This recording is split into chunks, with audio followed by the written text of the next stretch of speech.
Okay, today is the 11th of September and we are on the third night of this Majjhima Nikaya talks. And we come to Sutta number 5, Anangana Sutta, without blemishes. Thus have I heard.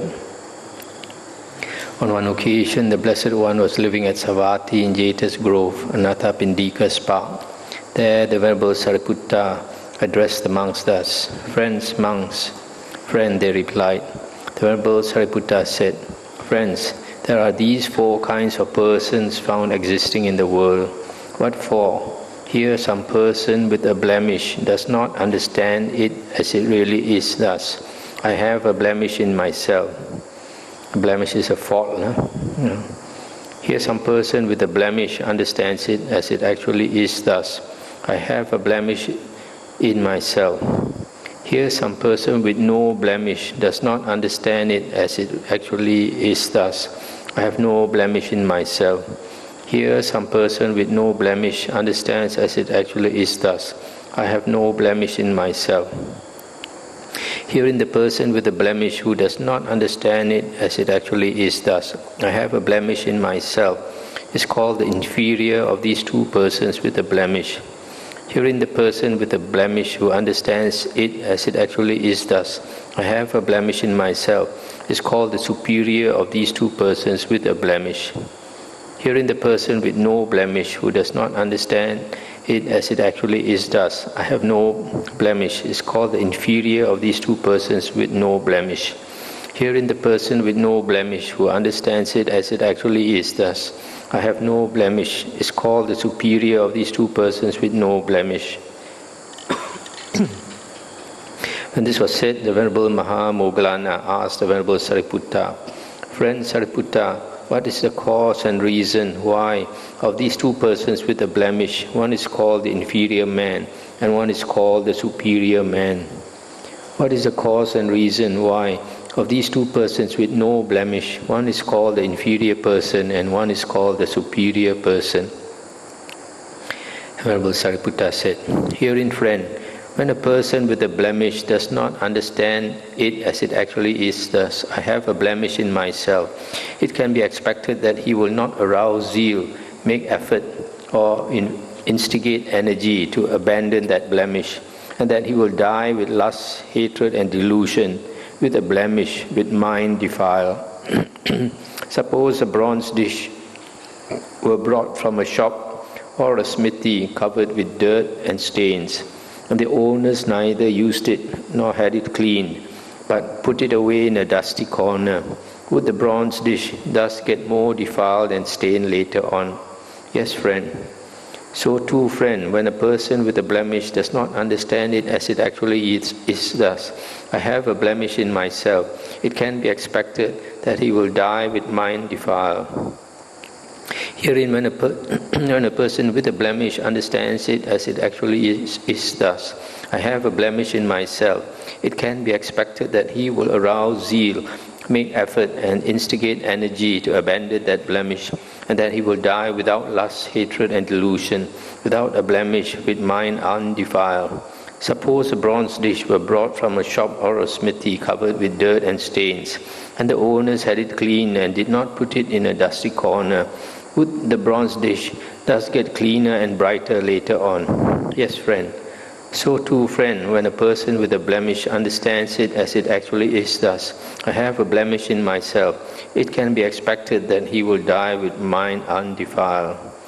Herein, when a person with no blemish does not understand it as it actually is thus, I have no blemish in myself, it can be expected that he will give attention to the sign of the beautiful, that by his doing so, lust will infect his mind, and that he will die with lust, hatred, and delusion, with a blemish, with mind defiled. Suppose a bronze dish were brought from a shop or smithy, clean and bright, and the owners neither used it nor had it cleaned and put it in a dusty corner. Would the bronze dish thus get more defiled and more stained later on? Yes, friend. So too, friend, when a person with no blemish does not understand it as it actually is thus, I have no blemish in myself, it can be expected that he will die with mind defiled. Herein, when a person with no blemish understands it as it actually is thus, I have no blemish in myself, it can be expected that he will not give attention to the sign of the beautiful, that by his not doing so, lust will not infect his mind, and that he will die without lust, hatred, and delusion, without blemish, with mind undefiled. Suppose a bronze dish were brought from a shop or smithy, clean and bright, and the owners used it and had it cleaned and did not put it in a dusty corner. Would the bronze dish thus get cleaner and brighter later on? Yes, friend. So too, friend, when a person with no blemish understands it as it actually is thus, I have no blemish in myself, it can be expected that he will die with mind undefiled. This is the cause and reason why of these two persons with a blemish, one is called the inferior man, and one is called the superior man. This is the cause and reason why of these two persons with no blemish, one is called the inferior man, and one is called the superior man. Let's stop here for a moment. So here Venerable Sariputta explains that these two persons with a fault, one knows that he has a fault, the other one does not know that he has a fault, a weakness. So the one who does not know, then he will not make an effort to improve, to get rid of that blemish, that fault. Whereas the other person, he knows that he has a blemish, he has a fault, then it can be expected that he will put forth energy to get rid of that fault and improve. And then for the other two persons with no blemish, the one who does not know that he has no blemish, does not understand. So at that time he may have no blemish, but because he doesn't know, so he doesn't know how to preserve his purity, and does not know how to preserve his faultlessness, then he will get himself dirtied by taking delight in beautiful things, enjoyable things and all that. Then greed, hatred and delusion, or lust, hatred and delusion will affect his mind, so that he will later on he will have blemishes. Whereas the other person with no blemish, he knows that he's pure, then he makes effort to preserve that purity. So that's why he's superior. Venerable Sariputta said, blemish is said, friend. But what is this word blemish a term for? Blemish, friend, is a term for the spheres of evil, unwholesome wishes. That means unwholesome desires. It is possible that a monk here might wish, if I commit an offense, let the monks not know that I have committed an offense. And it is possible that the monks come to know that that monk has committed an offense. So he is angry and bitter thus. The monks know I have committed an offense. The anger and bitterness are both a blemish. It is possible that the monk here might wish, I have committed an offense. The monks should admonish me in private, not in the midst of the Sangha. And it is possible that the monks admonish that monk in the midst of the Sangha, not in private. So he is angry and bitter thus. The monks admonish me in the midst of the Sangha, not in private. The anger and bitterness are both a blemish. It is possible that a monk here might wish, I have committed an offense. A person who is my equal should admonish me, not a person who is not my equal. And it is possible that a person not his equal admonishes him, not a person his equal. So he is angry and bitter thus. A person not my equal admonishes me, not a person my equal. The anger and bitterness are both a blemish. It is possible that a monk here might wish, or that the teacher might teach the Dhamma to the monks by asking a series of questions of me, not of some other monk. And it is possible that the teacher teaches the Dhamma to the monks by asking a series of questions to some other monk, not of that monk. So he is angry and bitter thus. The teacher teaches the Dhamma to the monks by asking a series of questions of some other monk, not of me. The anger and bitterness are both a blemish. It is possible that a monk here might wish, or that the monks might enter the village for alms, putting me in the forefront, not some other monk. And it is possible that the monks enter the village for alms, putting some other monk in the forefront, not that monk. So he is angry and bitter thus. The monks enter the village for alms, putting some other monk in the forefront, not me. The anger and bitterness are both a blemish. It is possible that a monk here might wish, oh, that I might get the best seat, the best water, the best alms food in the refectory, the dining hall, not some other monk. And it is possible that some other monk gets the best seat. It is possible that a monk here might wish, oh, that I might give the blessing in the refectory after the meal, not some other monk. And it is possible that some other monk gives the blessing. It is possible that a monk here might wish, oh, that I might teach the Dhamma to the monks, that I might teach the Dhamma to the nuns, men lay followers, women lay followers, visiting the monastery, not some other monk. And it is possible that some other monk teaches the Dhamma. It is possible that a monk here might wish, oh, that the monks, the nuns, the men lay followers, the women lay followers might honor, respect, revere, and venerate me, not some other monk. And it is possible that they honor some other monk. It is possible that a monk here might wish, oh, that I might be the one to get a superior robe, superior alms food, superior resting place, superior medicinal requisites, not some other monk. And it is possible that some other monk is the one to get superior medicinal requisites, not that monk. So he is angry and bitter thus. Another monk is the one to get superior medicinal requisites, not me. The anger and the bitterness are both a blemish. Blemish friend is a term for the spheres of these evil, unwholesome wishes. If the spheres of these evil, unwholesome wishes are seen and heard to be unabandoned in any monk, then for all he may be a forest dweller, a frequenter of remote abodes, an alms food eater, a house-to-house seeker, a refuse rag wearer, a wearer of rough robes, still his fellows in the holy life do not honor, respect, revere, and venerate him. Why is that? Because the spheres of these evil, unwholesome wishes are seen and heard to be unabandoned in that venerable one. Suppose a metal bowl were brought from a shop or a smithy, clean and bright, and the owners put the carcass of a snake or a dog or a human being in it, and covering it with another bowl, went to the market. Then people seeing it said, What is that you are carrying about like a treasure? Then raising the lid and uncovering it, they looked in, and as soon as they saw, they were inspired with such loathing, repugnance, and disgust, that even those who were hungry would not want to eat, not to speak of those who were full.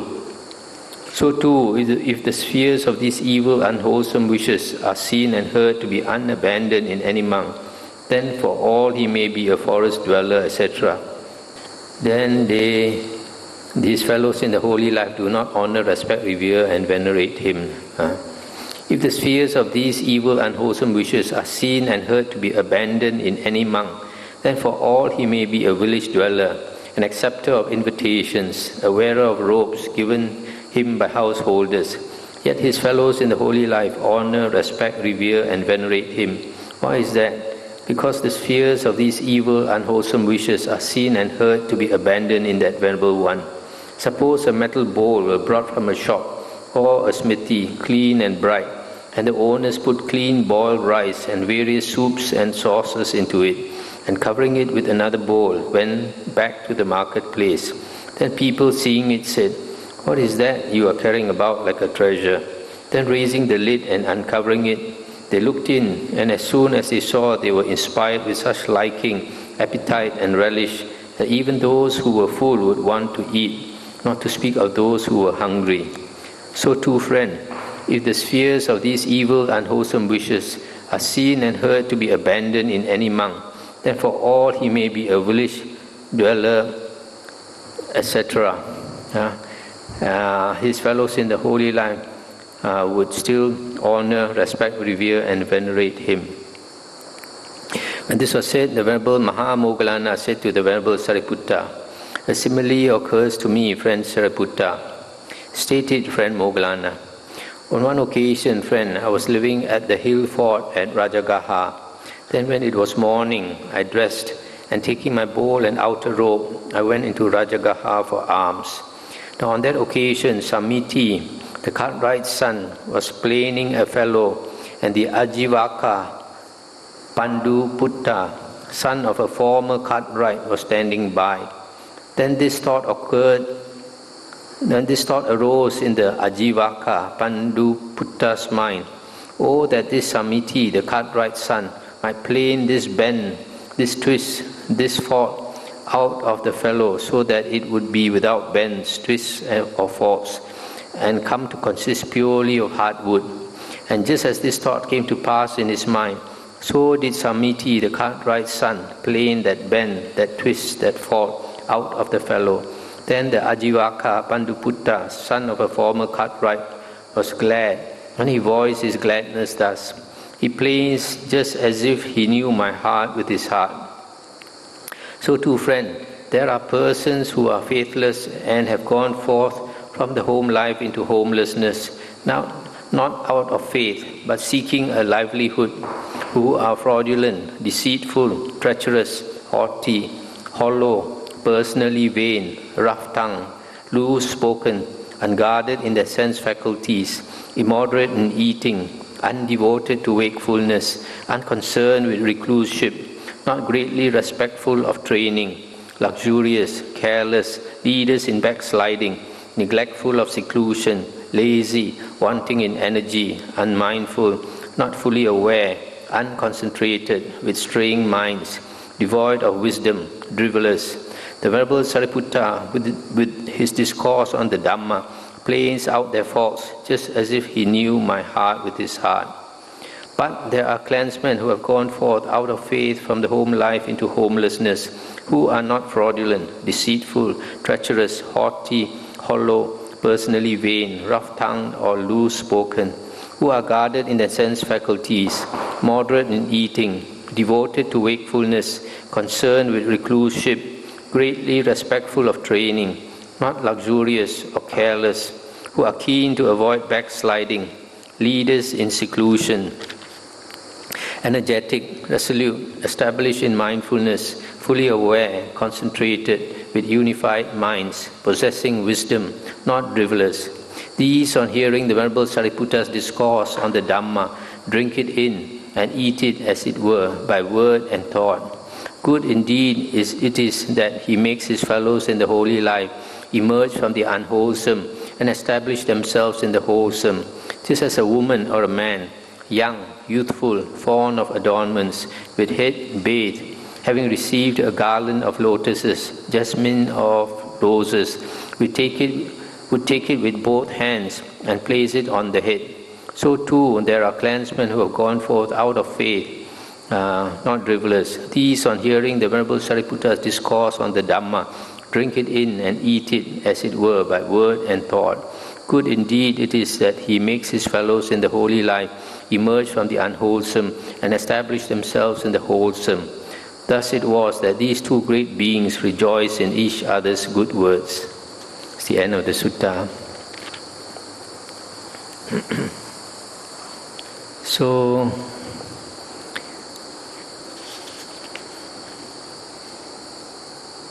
the Venerable Sariputta says that blemish is a term for evil, unwholesome wishes or desires, and in other words, faults.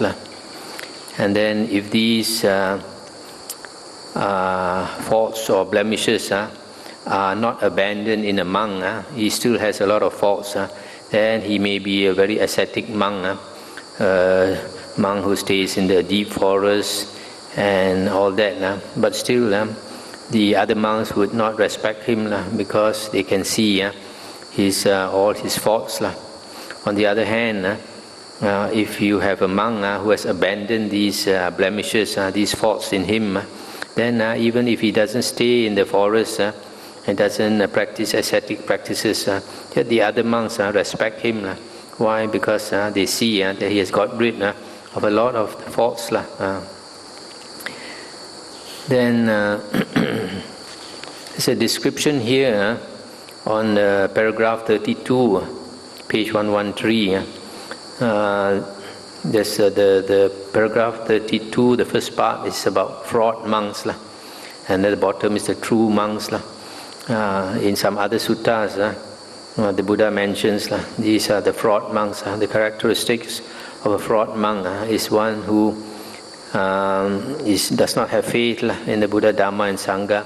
He goes out. He goes forth from the home life into homelessness, just to seek livelihood, cari makan, and then they are deceitful, they are haughty, vain, coarse in their speech, unguarded in their sense faculties, immoderate in eating, undevoted to wakefulness. Undevoted to wakefulness means sleep a lot. Unconcerned with recluseship, with striving, not respectful of the training, luxurious, careless, neglectful of seclusion, lazy, not concentrated, straying minds, no wisdom. So towards the last part, Venerable Moggallana praised the Venerable Sariputta for giving discourses like this, so that the monks can improve and emerge from the unwholesome and establish themselves in the wholesome.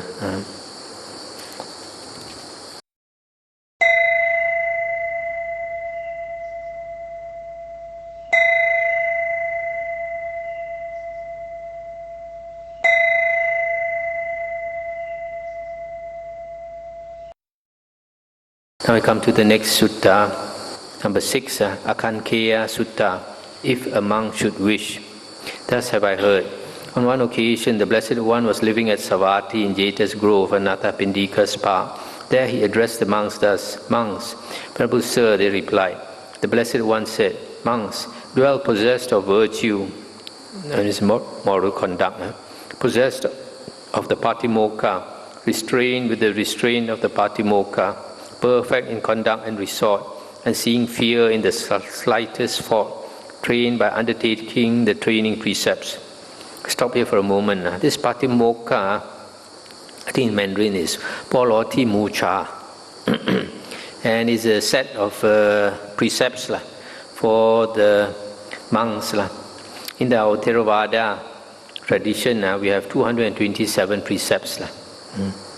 And in the Mahayana tradition, they have 250 precepts for the monks. The precepts are almost identical, only there's a slight variation. I mean, some they put in front, it should be at the back and all that. And also they've added a section on concerning the stupa. You should, when you're near the stupa, you should be more respectful. You should not urinate in the direction of the stupa. You should not shit around the stupa. And you should not carry a corpse under the stupa. The stupa in those days probably was like a elevated structure with the relics at the top, and at the bottom people could pass across, could walk across. So that's why they say you're not supposed to carry a corpse under the stupa and all that. So the Mahayana monks, they have even 23 precepts more than the Theravada. And the precepts are almost identical. But unfortunately nowadays they don't put much emphasis on the precepts. So this Patimokkha is the set of the 200 over precepts. This is the Patimokkha, and this is recited every 2 weeks on the Uposatha day. The lunar calendar, it's the 15th and the 30th day of the lunar calendar. If you don't have 30 days, then it's 29 days. And the Buddha continued, "Monks, if a monk should wish, may I be dear and agreeable to my companions in the holy life, respected and esteemed by them. Let him fulfill the precepts, be devoted to internal serenity of mind, not neglect meditation, be possessed of insight, and dwell in empty huts. If a monk should wish, may I be one to obtain robes, alms, food, resting place, and medicinal requisites. Let him fulfill the precepts, be devoted to internal serenity of mind, not neglect meditation, be possessed of insight, and dwell in empty huts. Similarly, if a monk should wish, may the services of those whose robes, alms, food, resting place, and medicinal requisites are used bring them great fruit and benefit. Let him fulfill the precepts, be devoted to internal serenity of mind, etc. If a monk should wish, when my kinsmen and relatives who have passed away and died remember me with confidence in their minds, may that bring them great fruit and great benefit. Let him fulfill the precepts, be devoted to internal serenity of mind, etc. If a monk should wish, may I become a conqueror of discontent and delight, and may discontent and delight not conquer me. May I abide transcending discontent and delight whenever they arise. Let him fulfill the precepts, be devoted to internal serenity of mind, etc. If a monk should wish, may I become a conqueror of fear and dread, and may fear and dread not conquer me. May I abide transcending fear and dread whenever they arise. Let him fulfill the precepts, be devoted to internal serenity of mind, etc. If a monk should wish, may I become one to obtain at will, without trouble or difficulty, the 4 jhanas that constitute the higher mind, and provide a pleasant abiding here and now. Let him fulfill the precepts, be devoted to internal serenity of mind, etc.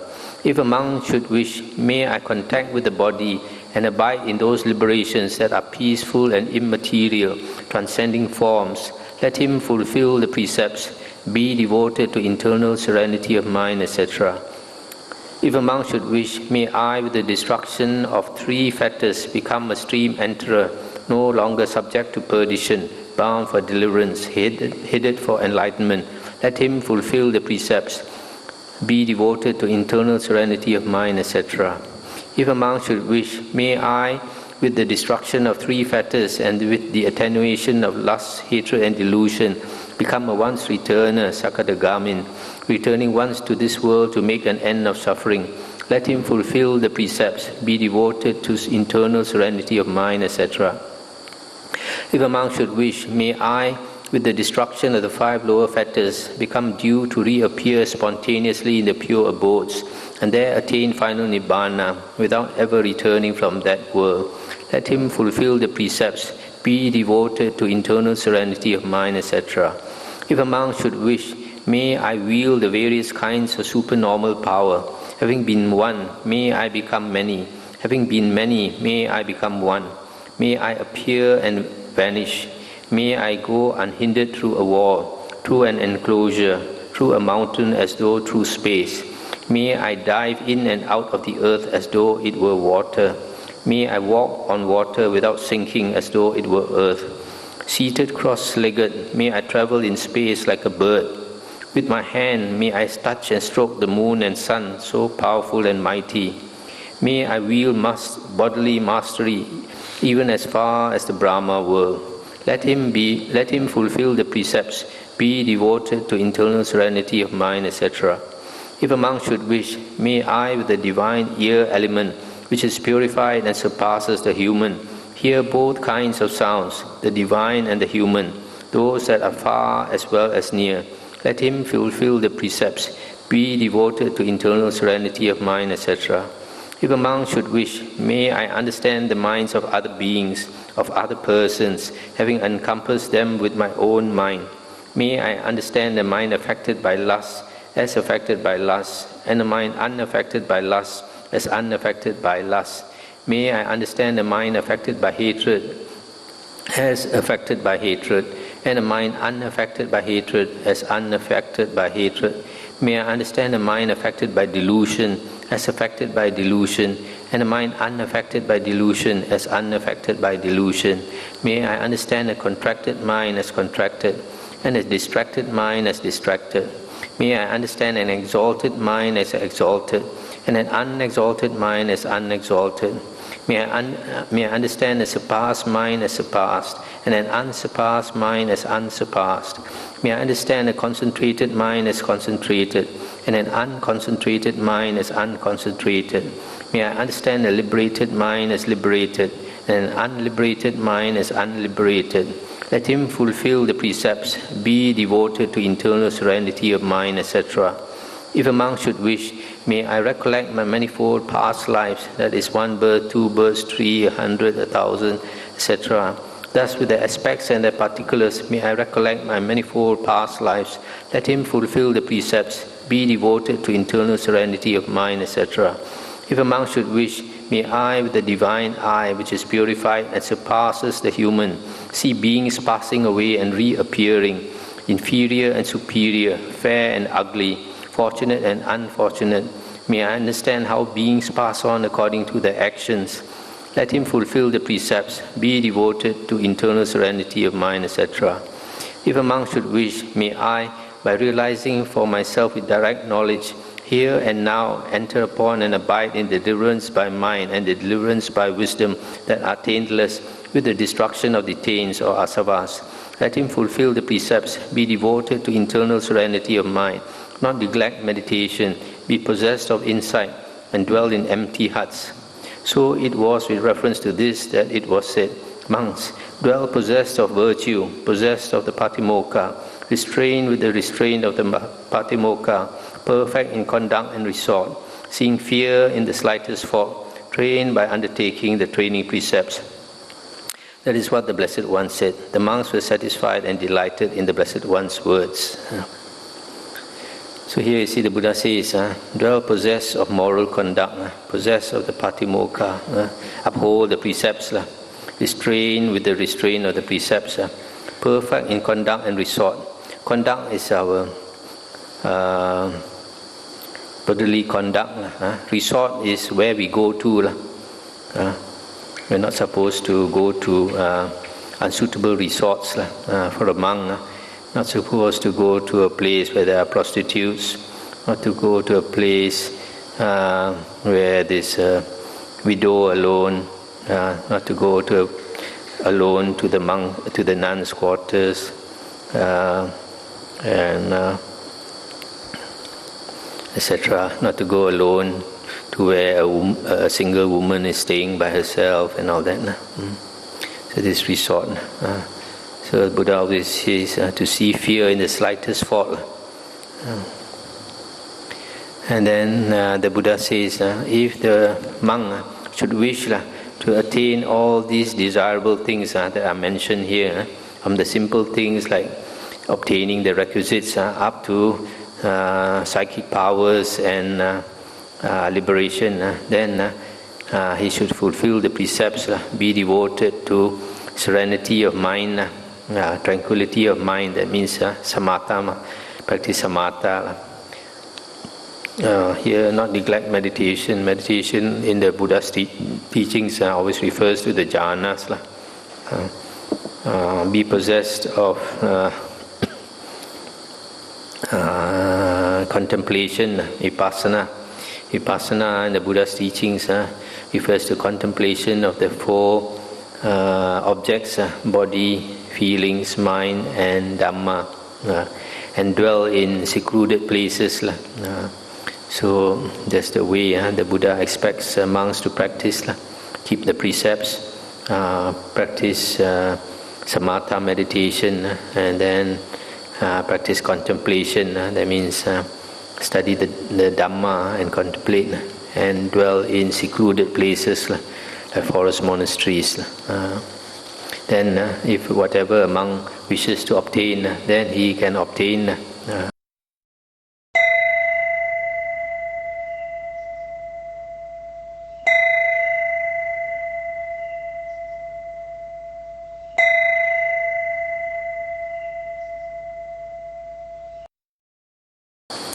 Okay, the next sutta is number 7, Vattupama Sutta. Simile of the cloth. Thus have I heard. On one occasion, the Blessed One was living at Savatthi in Jeta's Grove, Anathapindika's park. There he addressed the monks thus, "Monks, noble sir," they replied. The Blessed One said, Monks, suppose a cloth were defiled and stained, and a dyer dipped it in some dye or other, whether blue or yellow or red or pink. It would look poorly dyed and impure in color. Why is that? Because of the impurity of the cloth. So too, when the mind is defiled, an unhappy destination may be expected.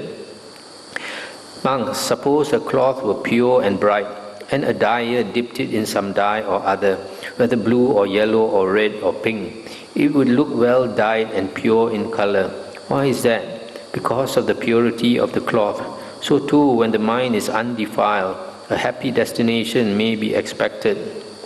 What, monks, are the imperfections that defile the mind? Covetousness and unrighteous greed is an imperfection that defiles the mind. These defilements of the mind are called chittasa upakilesa. Kilesa means defilements. Ill will, anger, revenge, contempt, a domineering attitude, envy, avarice, deceit, fraud, obstinacy, presumption, conceit, arrogance, vanity, negligence are imperfections that defile the mind. Knowing that covetousness and unrighteous greed is an imperfection that defiles the mind, a monk abandons it. Knowing that ill will is an imperfection that defiles the mind, a monk abandons it. Similarly, for the other imperfections, the monk abandons. When a monk has known that covetousness and unrighteous greed is an imperfection that defiles the mind and has abandoned it, when a monk has known that ill will, etc., is an imperfection that defiles the mind and has abandoned it, he acquires perfect confidence in the Buddha thus. The Blessed One is accomplished, fully enlightened, perfect in true knowledge and conduct, sublime, knower of worlds, incomparable leader of persons to be tamed, teacher of gods and humans, enlightened, blessed. He acquires perfect confidence in the Dhamma thus. The Dhamma is well proclaimed by the Blessed One, visible here and now, immediately effective, inviting inspection, onward leading, to be experienced by the wise for themselves. He acquires perfect confidence in the Sangha thus. The Sangha of the Blessed One's disciples is practicing the good way, practicing the straight way, practicing the true way, practicing the proper way, that is, the 4 pairs of persons, the 8 types of individuals. This Sangha of the Blessed One's disciples is worthy of gifts, worthy of hospitality, worthy of offerings, worthy of reverential salutation, the unsurpassed field of merit for the world. When he has given up, expelled, released, abandoned and relinquished the imperfections of the mind in part, he considers thus, I am possessed of perfect confidence in the Buddha, and he gains inspiration in the meaning, gains inspiration in the Dhamma, gains gladness connected with the Dhamma. When he is glad, delight is born in him. In one who is delighted, the body becomes tranquil. One whose body is tranquil feels pleasure.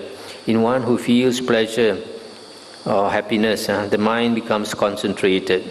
He considers thus, I am possessed of perfect confidence in the Dhamma, and he gains inspiration in the meaning, gains inspiration in the Dhamma, gains gladness connected with the Dhamma. When he is glad, the mind becomes concentrated.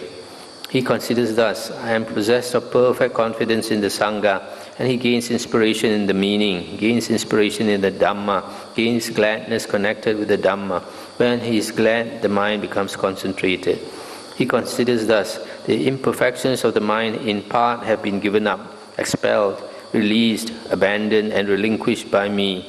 And he gains inspiration in the meaning, gains inspiration in the Dhamma, gains gladness connected with the Dhamma. When he is glad, delight is born in him. In one who is delighted, the body becomes tranquil. One whose body is tranquil feels pleasure or happiness. In one who feels pleasure, the mind becomes concentrated. Monks, if a monk of such virtue, such a state of concentration and such wisdom, eats alms food consisting of choice hilled rice along with various sauces and curries, even that will be no obstacle for him. Just as a cloth that is defiled and stained becomes pure and bright with the help of clear water, or just as gold becomes pure and bright with the help of a furnace, so too if a monk of such virtue eats alms food, that will be no obstacle for him. Stop here for a moment. This monk, he has virtue, he has concentration, and he has wisdom. So if he eats alms food, the choicest alms food, the best alms food, there is no obstacle for him in the sense that he is not attached to it. It doesn't bring up defilements for him. He abides pervading one quarter with the mind imbued with loving kindness. Likewise the second, likewise the third, likewise the fourth. So above, below, around, and everywhere. And to all as to himself, he abides pervading an all-encompassing world with the mind imbued with loving kindness, abundant, exalted, immeasurable, without hostility and without ill will. He abides pervading one quarter with the mind imbued with compassion, with the mind imbued with joy, with the mind imbued with equanimity. Likewise the second, likewise the third, likewise the fourth quarter. So above, below, around, and everywhere. And to all as to himself, he abides pervading the all-encompassing world with the mind imbued with equanimity, abundant, exalted, immeasurable, without hostility and without ill will. He understands thus, there is this, there is the inferior, there is the superior, and beyond there is an escape from this whole field of perception. When he knows and sees thus, his mind is liberated from the asava of sensual desire, from the asava of being, and from the asava of ignorance. When it is liberated, there comes the knowledge it is liberated. He understands birth is destroyed, the holy life has been lived, what had to be done has been done. There is no more coming to any state of being. Monks, this monk is called one bathed with the inner bathing. Now on that occasion, the Brahmin Sundarika Bharadvaja was sitting not far from the Blessed One. Then he said to the Blessed One, "But does Master Gotama go to the Bahuka river to bathe?" And the Buddha said, "Why Brahmin go to the Bahuka river? What can the Bahuka river do?" And he said, "Master Gotama, the Bahuka river is held by many to give liberation. It is held by many to give merit, and many wash away their evil actions in the Bahuka river." Then the Blessed One addressed the Brahmin Sundarika Bharadvaja in stanzas. Bahuka and Adhikaka, Gaya and Sundarika too, Payaga and Sarasati, and the stream Bahumati. A fool may there forever bathe, yet will not purify dark deeds. What can the Sundarika bring to pass? What the Payaga, what the Bahuka?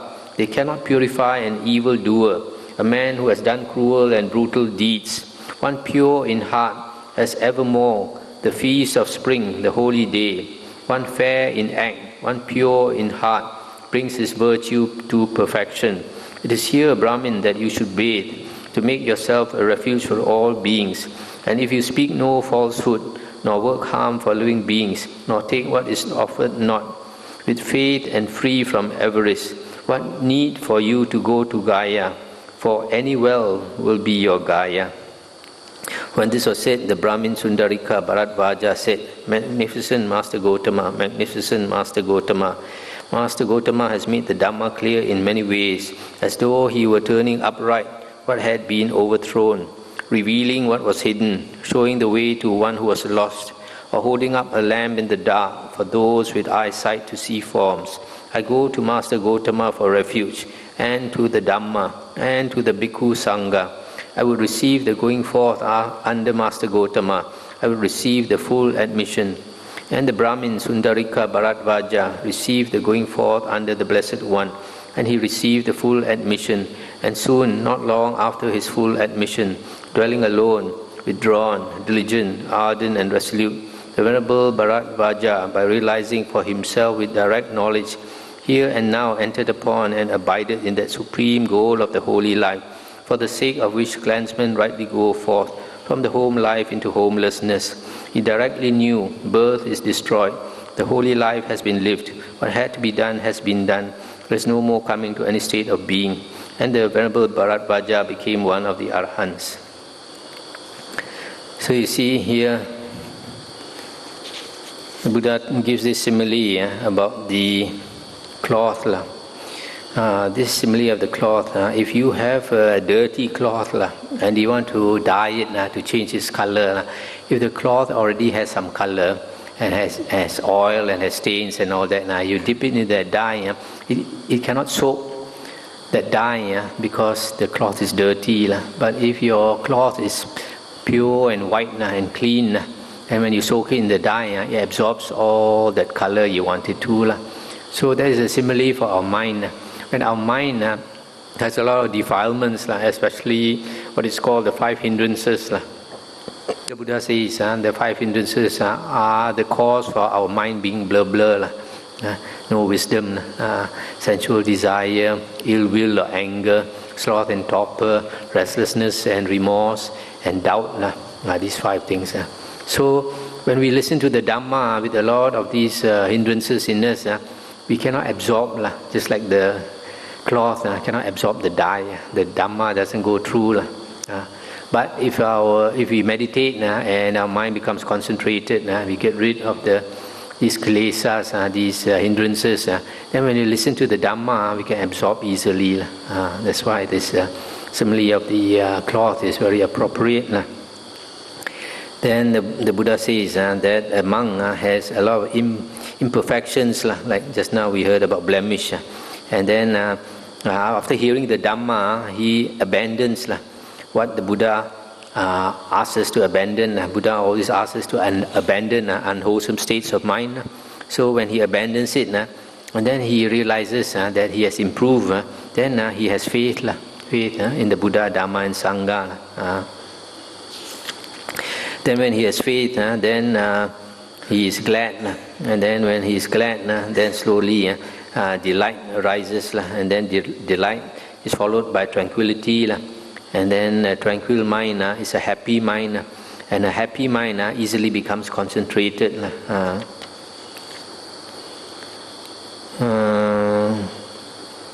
Then here Buddha talks about pervading the entire world with loving kindness, compassion, joy and equanimity.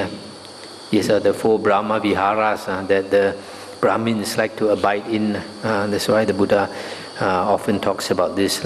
And then the Buddha said, since the Buddha said that the Buddha implied that he is liberated, so the Brahmin thought, you must have gone to some river to get liberation. So the Buddha said, what can the river do for you? And then the Buddha said, it is by cultivating your mind that you become liberated. So the bathing is not the external bathing, it's the internal bathing that is important, not the external show. A lot of people like to make a show outside. What's important is inside. Then after that, after listening to this, the Brahmin asked to go forth. To many of us Chinese, very surprising. And this Indian man listening to the Dhamma a bit already goes forth. Chinese man have to ask the wife for permission, have to ask the children for permission, have to ask the whole family for permission. Not for them. They are inspired immediately, can give up their family and go forth. And because of such faith, can become an arahant later.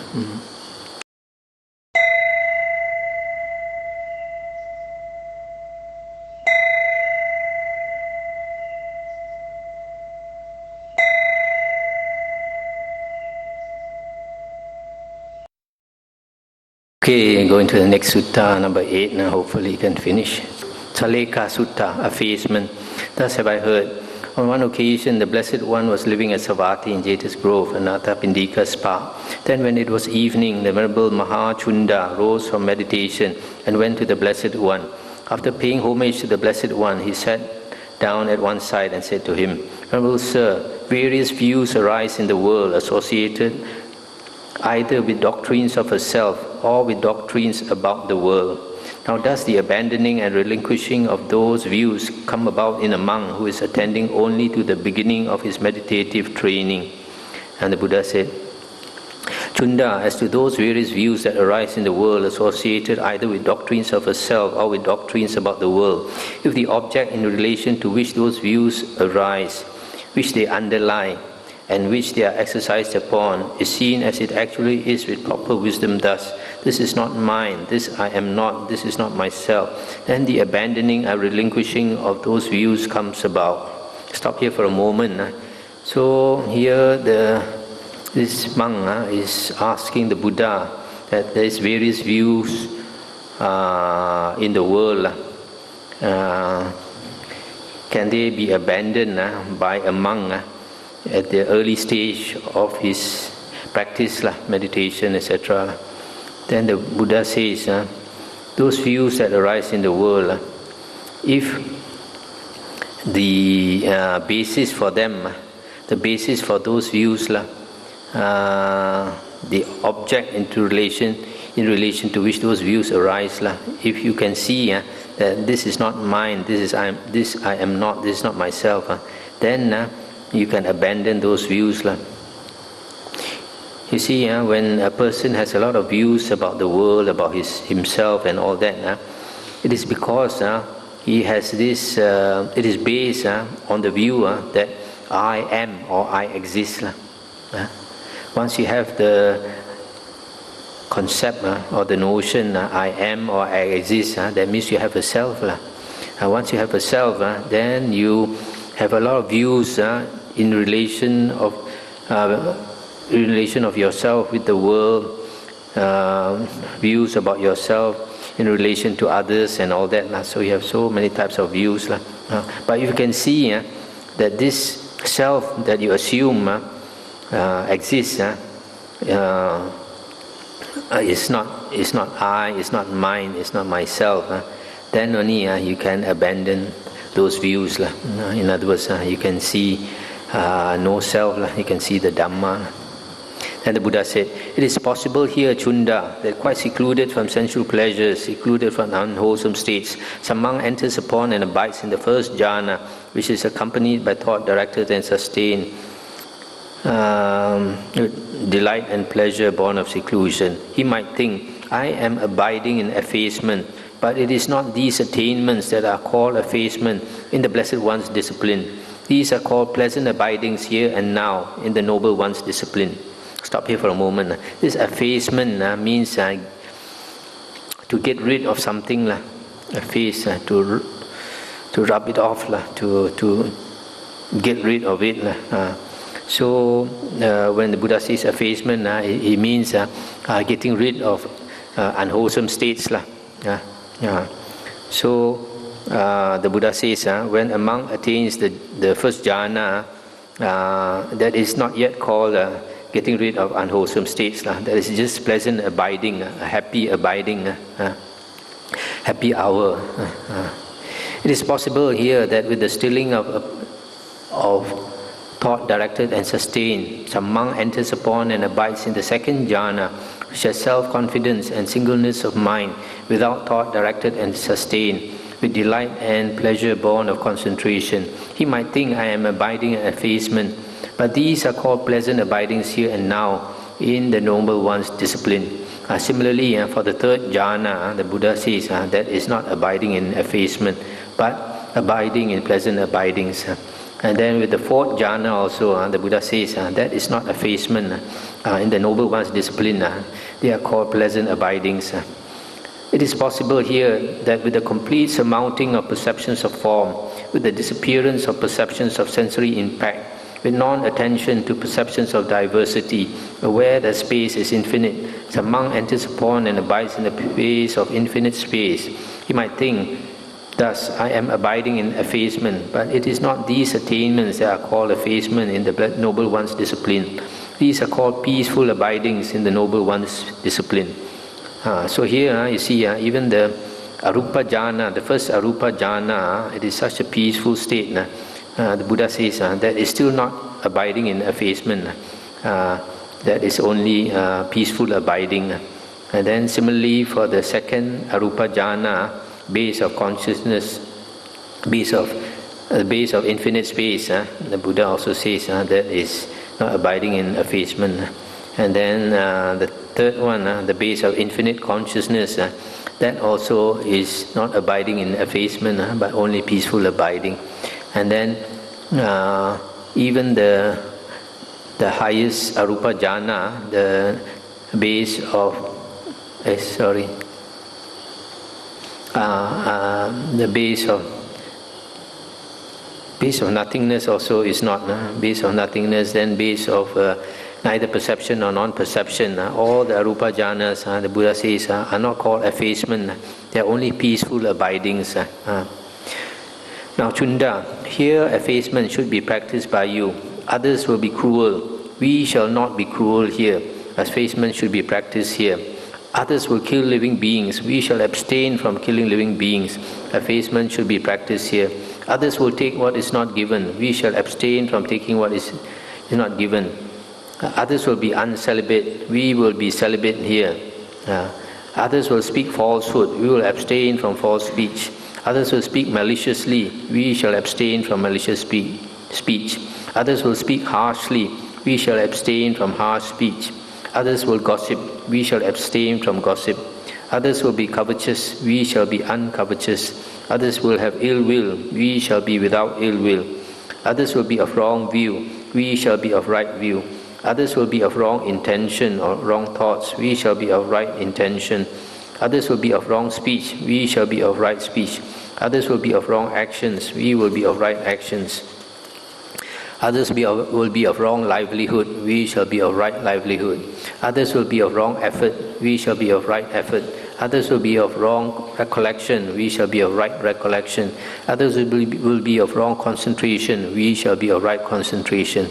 What we just went through was the 8 factors of the Noble Eightfold Path.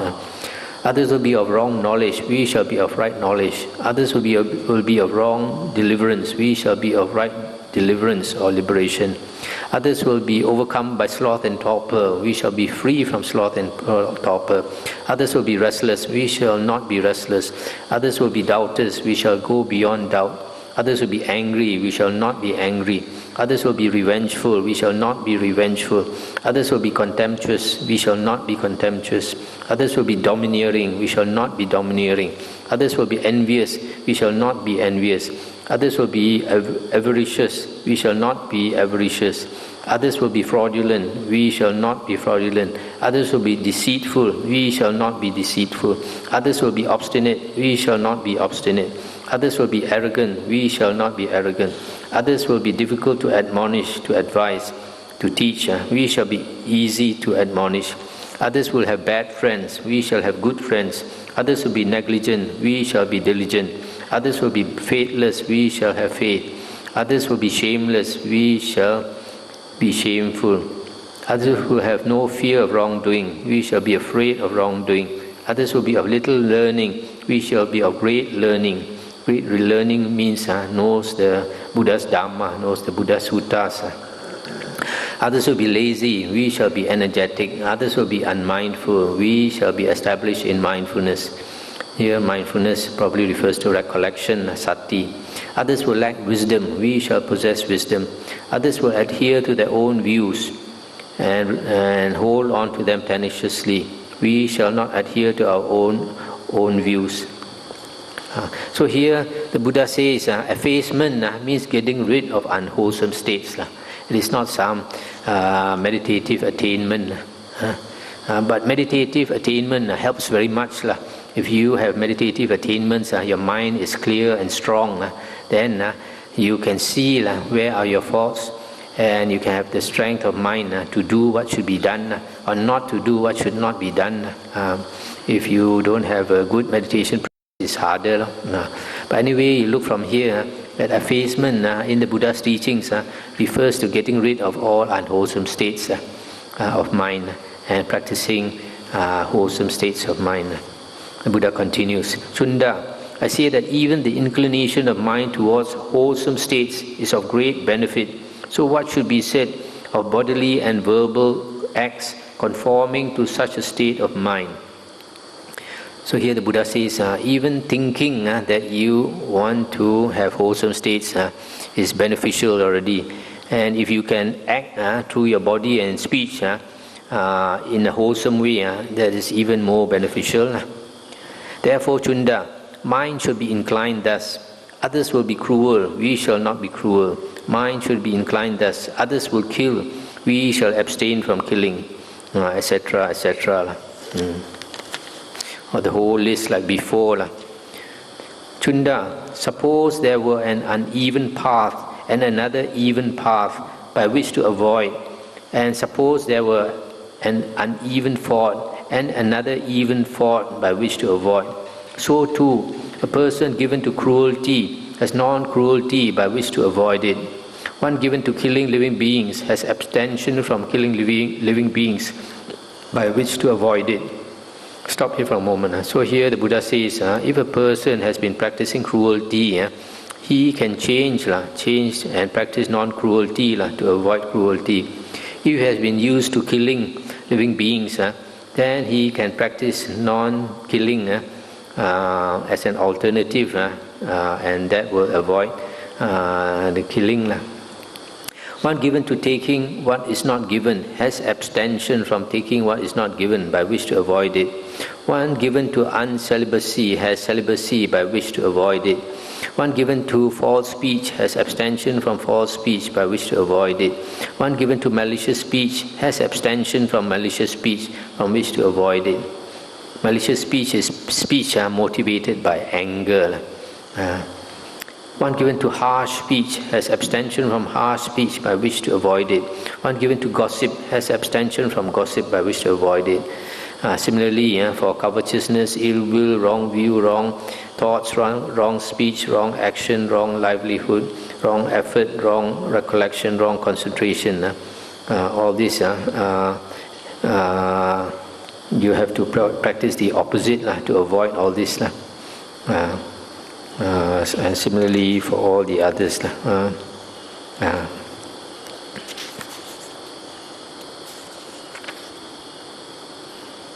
Chunda, just as all unwholesome states lead downwards and all wholesome states lead upwards, so too a person given to cruelty has non-cruelty to lead him upwards. One given to killing has abstention from killing to lead him upwards. One given to taking what is not given, stealing, has abstention from taking what is not given to lead him upwards, etc. Similarly for all the other things that we went through just now, 44 of them. Chunda, that one who is himself sinking in the mud should pull out another who is sinking in the mud is impossible. That one who is not himself sinking in the mud should pull out another who is sinking in the mud is possible. That one who is himself untamed, undisciplined, with defilements unextinguished, should tame another, discipline him, and help extinguish his defilements is impossible. That one who is himself tamed, disciplined, with defilements extinguished, should tame another, discipline him, and help extinguish his defilements is possible. So too, a person given to cruelty has non-cruelty by which to extinguish it.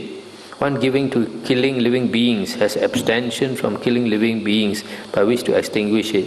One given to taking what is not given has abstention from taking what is not given by which to extinguish it, etc. And similarly for all the other things here. So here you notice here the Buddha says, if a person is in the mud, he cannot help another person out of the mud. We have to get out of the mud before we can help another out of the mud. This is contrary to the Mahayana teaching of always trying to help others. So the Buddha says, you have to help yourself first before you think of helping others. Otherwise you are not in a position to help others. So Chunda, the way of effacement has been taught by me. The way of inclining the mind has been taught by me. The way of avoidance has been taught by me. The way leading upwards has been taught by me. And the way of extinguishing has been taught by me. What should be done for his disciples out of compassion by a teacher who seeks their welfare and has compassion for them, that I have done for you, Chunda. There are these roots of trees, these empty huts. Meditate, Chunda, do not delay, or else you will regret it later. This is our instruction to you.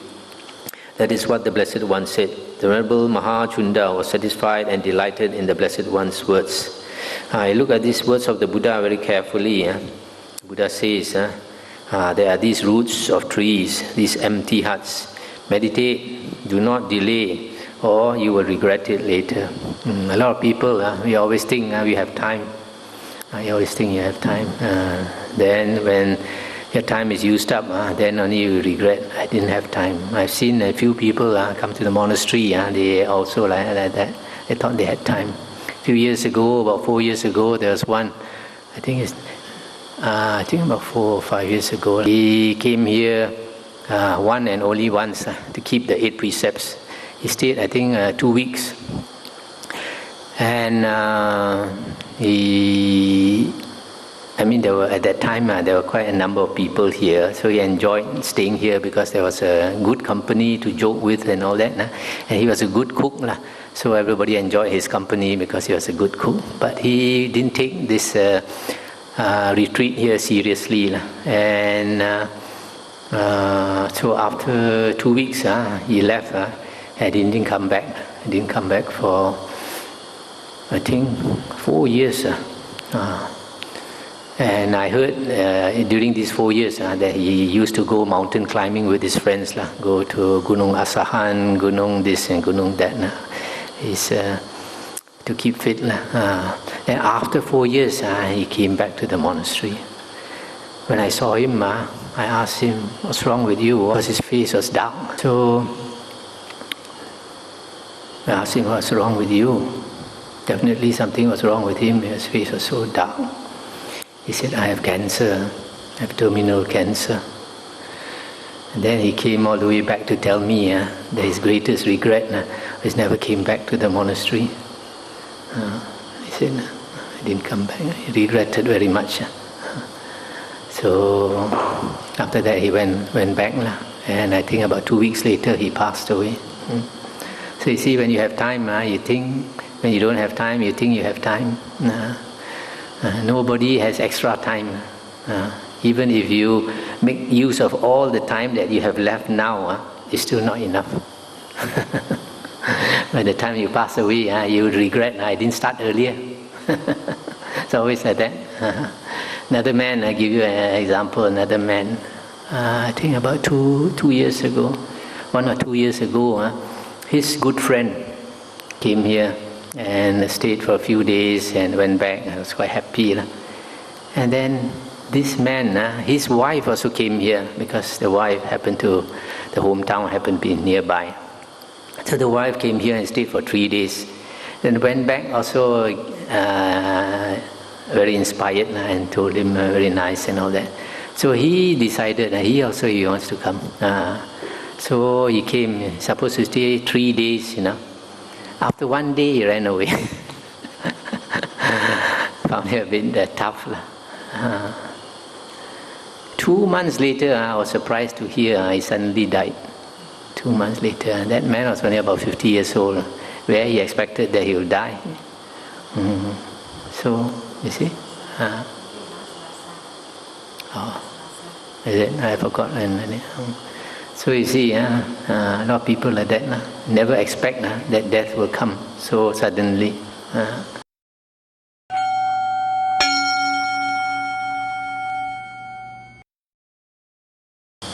Just now you mentioned of the Mahayanas, Nikaya, they touch on stupa. I'm thinking, what is the significance of the stupa? The stupa was mentioned by the Buddha. The Buddha said there are 4 types of persons after they pass away and their remains are cremated. 4 types of persons are worthy to have their remains placed inside the stupa and venerated. One is the Sammasambuddha, another one is a Pacceka Buddha, third one is an Arya, and it's a 4th fruit or 3rd fruit or 2nd fruit or 1st fruit, Arya. So these are the 3 types of Arya. And then the 4th person is a universal monarch, a king who is so good that the whole world wants him to be the ruler. So he's a very virtuous person. So only these 4 types of persons are worthy of having their remains. The remains are called sarira. What in Chinese we call 舍利子. 舍利子 is nothing special, it's just bones that have been cremated and the remains, ashes and the bones. That is 舍利子. It's not some nice looking bright crystal or something like that. No, it's a Chinese idea. I'm asking because nowadays some Dhamma center, they want to have a stupa, they say it's a center of I don't know what they say, energy or focus, you see, it gives energy and yeah, but you see nowadays a lot of things that are practiced in the name of Buddhism, is this tradition, customs and all that. And recently I attended official opening of the stupa, and then the senior monk says that a monastery is not a monastery without a stupa. That's only the later opinion, not Buddha's opinion. It's like people say, how can Vihara Buddha Gotama have no Buddha statue? How can you have a temple without Buddha statue? And I say, during the Buddha's time, all the monasteries had no statue. Yeah, trying to practice original Buddhism, true Buddhism, and all that tradition handed down.